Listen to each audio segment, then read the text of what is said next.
Bismillah walhamdulillah wassalatu wassalamu ala rasulillah la hawla wa la quwata illa billahil aliyyil azim wa ba'du. Saudaraku kaum muslimin yang senantiasa diangkat derajatnya, dimuliakan dan dirindukan oleh Allah subhanahu wa ta'ala. Sebuah hari ada sebuah cerita seorang musafir yang kemudian dalam perjalanan di padang pasir sedang kehilangan dan kehabisan bekal makanan dan minuman.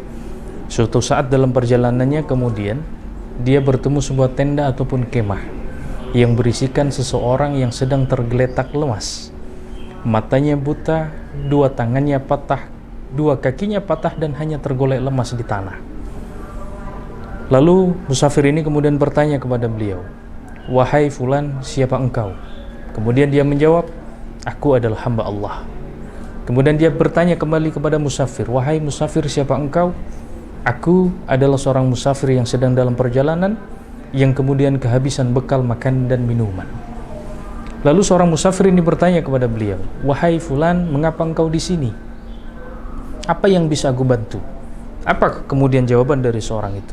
Seseorang itu kemudian menjawab, "Alhamdulillahi rabbil alamin." Terkaget-kaget kemudian seorang musafir ini. Betapa kagetnya ketika dia lumpuh, matanya buta, dua tangannya patah, dua kakinya patah, tapi dia masih bisa bersyukur, alhamdulillahi rabbil alamin. Lalu kemudian seorang musafir bertanya kepada beliau yang ada di tenda, kemudian mengatakan, "Wahai fulan, apa yang bisa aku bantu?" "Wahai seorang musafir, bantulah saya. 3 hari yang lalu anakku pergi dari sini.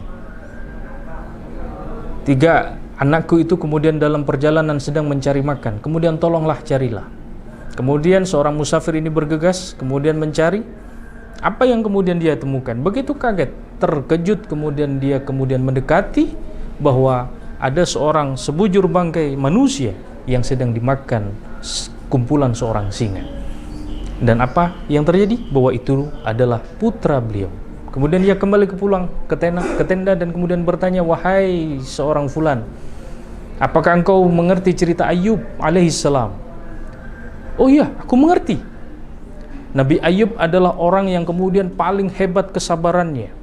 20 tahun kemudian ditinggal keluarganya, 20 tahun kemudian mengidap sakit yang tidak pernah sembuh." "Wahai fulan, aku tadi bertemu dengan sebujur bangkai manusia dan itu adalah anakmu yang telah dimakan singa." Apa kata beliau? Alhamdulillah, fa insyaallah dia akan masuk surga karena dia adalah orang yang berbakti kepada orang tua. Dan seketika kemudian fulan itu mengatakan syahadat, asyhadu an la ilaha illallah wa asyhadu anna muhammadar rasulullah, lalu wafat meninggal dunia. Singkat cerita, saudaraku yang dimuliakan oleh Allah subhanahu wa ta'ala, datanglah kemudian segerombolan pengawal raja bertanya, "Wahai, ada apa engkau menangis?" Seorang musafir itu menjawab, "Bantulah saya, ada seorang meninggal di dalam tenda." Lalu kemudian dicek, apa yang terjadi? "Wahai seorang musafir, tidak tahukah engkau dia siapa? Dia adalah Abu Kilabah al-Jurmi, seorang sahabat Nabi terakhir yang kemudian dia sedang dicari oleh raja, tetapi dia tidak mau untuk dijadikan seorang hakim."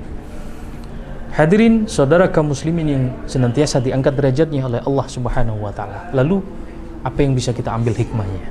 Hari ini bulan Ramadan, hari bagaimana kemudian di dalam ayat Al-Qur'annya kewajiban atas puasa ditutup dengan kata-kata la'allakum tattaqun, bahwa berpuasa kita hari ini adalah semata-mata untuk semoga kita menjadi orang yang bertakwa. Menggunakan kata la'alla kalau dalam analisa sorfiyah, kalau menggunakan analisa nahwu, la'alla terjadi dua makna.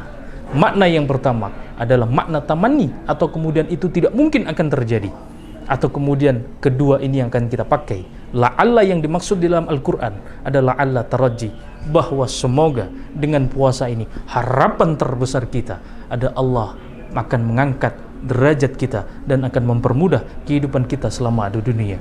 Saudaraku kaum muslimin yang dimuliakan oleh Allah, maka mari terus menyambut Ramadan dengan baik sehingga nanti bertemu dengan Idul Fitri yang akan datang. Semoga hari ini tidak menjadi Ramadan terakhir kita. Mari berdoa dengan penuh keyakinan, penuh dengan harapan, semoga kita akan bertemu dengan Ramadan yang akan datang. Amin, amin, Allahumma amin. Kurang lebihnya mohon maaf. Sampai jumpa. Wallahul muwaffiq ila aqwamit thoriq. Wassalamualaikum warahmatullahi wabarakatuh.